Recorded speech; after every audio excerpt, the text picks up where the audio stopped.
আপনারা জানেন ইংরেজরা যখন দেশকে শাসন করেছে, যখন পাকিস্তানিরা দেশকে শাসন করার নামে শোষণ করেছে, 1971-এর যুদ্ধে আলেম ওলামাগণ প্রধান ভূমিকা পালন করেছে। আপনাদের টাঙ্গাইলের কৃতি সন্তান মাওলানা আব্দুল হামিদ খান ভাসানী, মাওলানা আতহার আলী খান 71-এর যুদ্ধের নেতৃত্ব তারা দিয়েছিলেন। কিন্তু আমরা কি দেখলাম, 71-এর যুদ্ধে যখন আমরা স্বাধীনতা অর্জন করেছি, পর্যায়ক্রমে একের পর এক এদেশের আলেম ওলামাদের উপরে অত্যাচার নির্যাতন চলছে। আপনারা জানেন দীর্ঘ 17 বছর স্বৈরাচার শেখ হাসিনার আমলে এদেশের আলেম ওলামাদেরকে মিথ্যা মামলা দিয়ে বছরের পর বছর কারারুদ্ধ করে রাখা হয়েছিল। আপনারা জানেন 2013 সালে শাপলা চত্বরের মধ্যে এদেশের তৌহিদি জনতা যখন একত্রিত হয়েছিল, এদেশের স্বৈরাশাসক শেখ হাসিনা একটি রাত্র আমাদেরকে ওখানে থাকতে দেয় নাই। আমার দেশের বিদ্যুতের লাইনকে বন্ধ করে দিয়ে এদেশের হাজারো তৌহিদি জনতাকে পাখির মতো গুলি করে হত্যা করে শাপলার মাঠকে রক্তে রঞ্জিত করা হয়েছিল। শুধু তাই নয়, 2018 সালে বিশ্ব ইজতেমাকে কেন্দ্র করে টঙ্গীর ময়দানে কোরআন পড়ারত অবস্থায় আমার কলিজার টুকরা মাসুম মাদ্রাসার মাসুম বাচ্চাদেরকে ওদেরকে পিটিয়ে রক্তাক্ত করে কোরআনের পাতাগুলোকে রক্তে রঞ্জিত করা হয়েছিল। শুধু তাই নয়, 2021 সালে ব্রাহ্মণবাড়িয়ায় আমার ভাইদেরকে পাখির মতো গুলি করে হত্যা করে ব্রাহ্মণবাড়িয়ার জমিনকে রক্তে লাল করা হয়েছিল।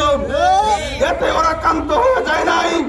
2024 সালে আবারও আমাদের বিশ্ব ইজতেমাকে কেন্দ্র করে পরিকল্পিতভাবে রাতের 3:30 বাজে আমার ভাইদের উপর নির্যাতন চালিয়ে আমার 4-5 জন ভাইকে নির্মমভাবে ওরা শহীদ করেছে। আমার মা বোনদেরকে যারা বিধবা করেছে, আমার সন্তানদেরকে যারা এতিম করেছে, অন্তর্বর্তীকালীন সরকার ডক্টর ইউনূস সাহেবের কাছে উদারত আহ্বান রাখতে চাই, যারা আমার ভাইদেরকে শহীদ করেছে ওদেরকে সর্বোচ্চ শাস্তির ব্যবস্থা, মৃত্যুদণ্ডের আইন বাস্তবায়ন করতে হবে।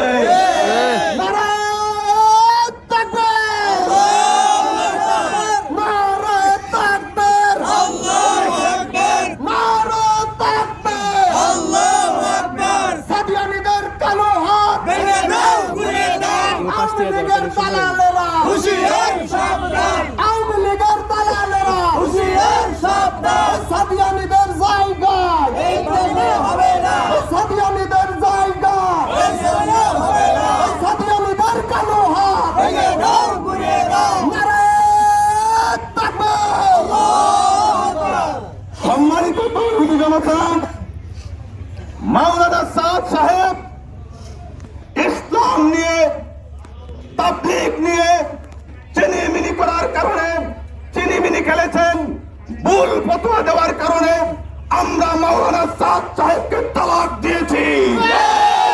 শুধু তাই নয়, এই ভুল ফতোয়া যদি বাংলাদেশের আমির জুবাইর সাহেব যদি ইসলাম নিয়ে কোন ভুল সিদ্ধান্ত নেয়, জুবাইর সাহেবকে 3 তালাক দিতে বাধ্য হব। তাবলীগ নিয়ে, ইসলাম নিয়ে কোন ব্যক্তির পূজা আমরা করব না। যদি ভুল সিদ্ধান্ত কেউ নেয়, তার বিরুদ্ধে অ্যাকশন নেওয়া হবে। আমি সর্বশেষ পায়গাম জানিয়ে দিতে চাই, তাবলীগ নিয়ে নাটক আমাদের বাস্তবে আর চলবে না। ইবাদতের নামে অভিনয় কোন মসজিদে আর চলতে দেওয়া হবে না। কাদিয়ানীদের কোন জামাত বাস্তবে কোন মাদ্রাসায় ঢুকবে না। আমি সর্বশেষ ওদের বিচারের দাবি জানিয়ে ওদের যেন সুষ্ঠু তদন্তের মাধ্যমে ওদের যেন সর্বোচ্চ শাস্তির ব্যবস্থা, যারা এই হত্যাকাণ্ডের সাথে জড়িত, মৃত্যুদণ্ডের আইন যেন বাস্তবায়ন করা হয়, এই উদারত আহ্বান রেখে আমি আমার সংক্ষিপ্ত বক্তব্য এখানেই শেষ করছি। আলহামদুলিল্লাহ। আমাদের